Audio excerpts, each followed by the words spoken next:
Welcome to Oversight Overview, a video series by the Levin Center's State Oversight Academy at Wayne State University Law School. We will take a look at how states across the country are performing oversight of a particular issue. Today, we will be examining Administrative Rule Review.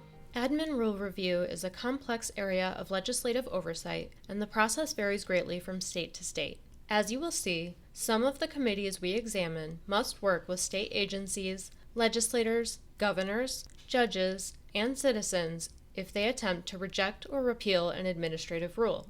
In some states, the rule review process is so complicated that, understandably, legislators look to other methods of conducting oversight. However, admin rule review can be a powerful oversight tool if used diligently to ensure that executive agency rules faithfully adhere to the intent of the law. In this video, we will focus on 5 states: Florida, Michigan, Utah, Washington, and Wisconsin. Since we're already here, let's start with Michigan's Joint Committee on Administrative Rules, or JCAR.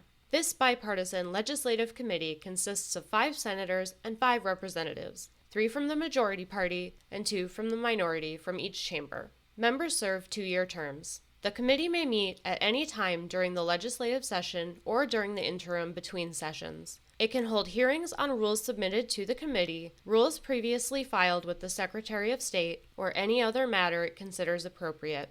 The administrative rulemaking process is overseen by the Michigan Office of Administrative Hearings and Rules. Agencies must go through several steps when proposing new rules before the final rule package ever makes it to JCAR, which can be found on the committee's website, but we will jump ahead to JCAR's role. Upon receiving the final version of the proposed rules, JCAR has 15 session days to take action. The public has the right to present data, views, questions, and arguments regarding a view during the public hearing process, submit written testimony, contact the committee, request a declaratory ruling, or file an action for judicial review. When considering rules, the committee has 3 options. It can do nothing, allowing the rule to go forward and become official. If it rejects the rule, it has to either work through the legislature to repeal the law, pass a bill to rescind the rule, or impose a 1-year stay on the law. It can also ask the agency to make changes to the rule. The agency can either accept the requested changes, and the revised rule will become official, or it can reject it, sending it back to the committee and starting the 15-session-day timeline over again. A more complete flowchart is available from the committee, and you can find a link in the accompanying document. The committee's website explains the full rulemaking process and provides information on how to offer public comment. You can find meeting minutes going back to 2011, recordings of past committee meetings, links to live streams, documents provided to the committee, and rules currently under consideration. Across Lake Michigan in Wisconsin, 5 senators and 5 representatives make up the Joint Committee for Review of Administrative Rules, or JCRAR. It's required that members come from both the majority and minority parties. In the 2023 session, there are 3 Republicans and 2 Democrats from each chamber. The administrative rules process generally begins with an agency proposing a rule to the legislature. The Legislative Council Administrative Rules Clearinghouse performs a staff review of the legal language and statutory authority, and then assigns the rule to the relevant standing committee for review. Regardless of any objections by the standing committee, the rule is then referred to JCRAR and must be reviewed within 30 days, though this can be extended an additional 30 days if necessary. JCRAR can either uphold or reverse the standing committee's decision, or object to the rule or a portion of the rule. If it objects or concurs with a standing committee's objection, JCRAR then introduces a bill in both houses to prevent promulgation of the rule. If either house enacts the bill, the agency may not adopt the rule. However, if JCRAR overrules a standing committee's objection, the agency can adopt the rule. If JCRAR wants to suspend a promulgated rule, it is required to hold a public hearing first. Suspension of a rule must be based on one or more of these reasons: an absence of statutory authority, an emergency relating to public health, safety, or welfare, a failure to comply with legislative intent, a conflict with state law, a change in circumstances since enactment of the earliest law upon which the proposed rule is based, arbitrariness and capriciousness, or imposition of an undue hardship, or a rule affecting the cost of a dwelling that would increase the cost of construction by more than $1,000. Once a bill is suspended, JCRAR must introduce a bill in both chambers to repeal the rule. If either house enacts the bill, the rule is repealed. If the bill fails to pass in either house, the rule remains in effect. Joint legislative committees may issue subpoenas and administer oaths. Membership, items in committee, and hearing notices can be found on the committee's website. Down south in Florida,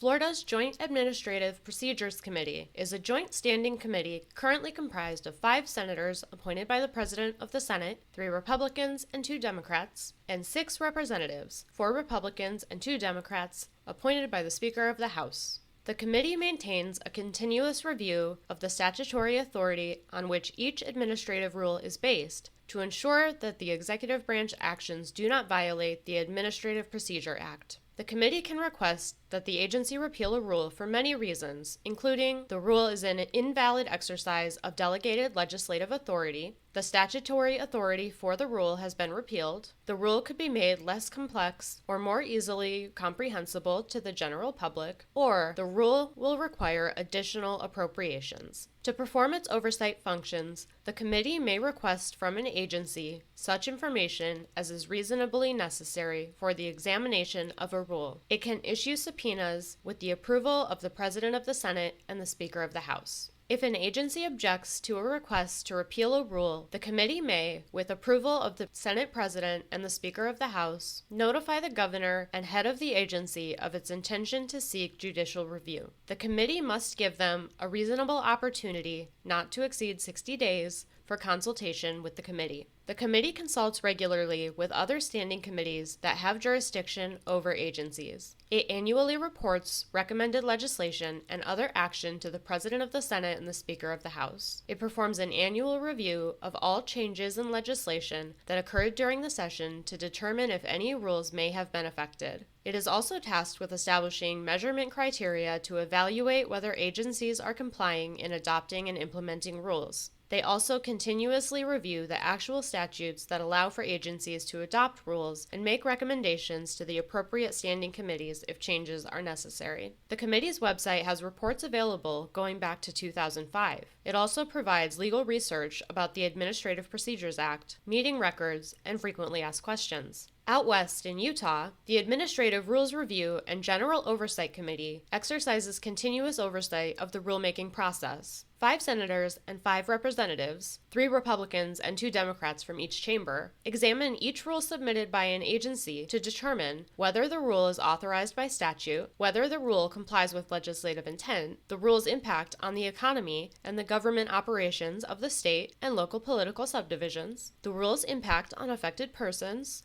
the rule's total cost to entities regulated by the state, the rule's benefit to the citizens of the state, and whether adoption of the rule requires legislative review or approval. The committee also has the authority to examine and review executive orders issued under the Disaster Response and Recovery Act and public health orders issued during a public health emergency. All agency rules must be reviewed every 5 years due to sunset and reauthorization procedures. Following review, the committee may prepare written findings and may include any recommendation, including legislative action or action by a standing committee or interim committee. The committee does not have the authority to block a new rule or force the repeal of an existing rule, but when its recommendations are made to the legislature, they are generally adopted. To perform its oversight functions, the committee can administer oaths, issue subpoenas, compel the attendance of witnesses, documents, and testimony, and request that the Office of the Legislative Fiscal Analyst prepare a fiscal note on any rule.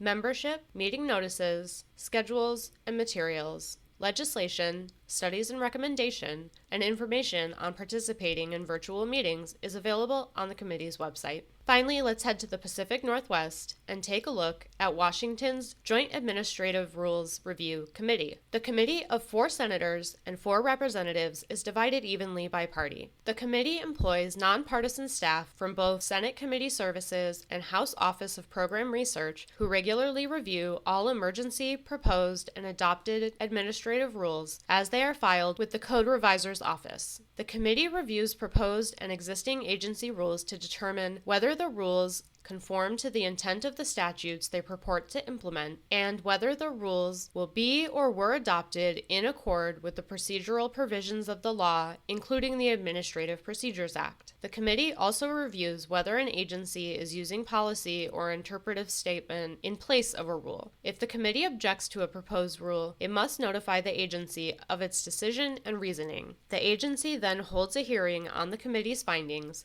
and afterward notifies the committee of its intended action. If the committee objects to the agency's intended action, it can file a formal objection against the rule, which will be printed next to the rule in the upcoming edition of the Washington Register and the Administrative Code. It can also recommend suspension of the rule to the governor. If approved, the rule will be suspended for 90 days after the next legislative session ends. A more complete flowchart is available on the committee's website, and the link can be found in the accompanying document. The committee has subpoena power and may compel witnesses to testify if necessary. Members, meeting schedules, agendas, documents, and audio, and information about the rule review process and requests for review are available on the committee's website. Now that we've examined these issues, let's quickly review some key points. All 5 committees are bicameral and bipartisan. They all have subpoena power to further their oversight functions. Florida's Joint Administrative Procedures Committee reviews existing rules. Michigan's Joint Committee on Administrative Rules can hold hearings on existing rules, but generally reviews rules when they are proposed by agencies. The committees in Wisconsin, Utah, and Washington review both proposed and existing rules. None of the committees have the authority to unilaterally reject or repeal rules, but Michigan, Wisconsin, Florida, and Utah can take legislative action to attempt to do so. Florida's committee can also request a judicial review. Washington's committee can make recommendations to the legislature, file an objection with the code revisor, or request temporary suspension of the rule from the governor. One thing to note is that because most committee objections to agency rules require legislative action to repeal or reject, the partisan makeup of the legislative bodies is often the main factor in whether the committee's recommended action is implemented. We'll be back soon for another oversight overview, but until then, we're heading back to the Levin Center in Detroit. If there is a topic you'd like to see us cover, or if you have any questions about oversight in your state, we'd love to hear from you. Please check out the State Oversight Academy website at stateoversight.org. Our contact information and links to the offices you've seen in this video are available in the accompanying document below. Thanks for joining us.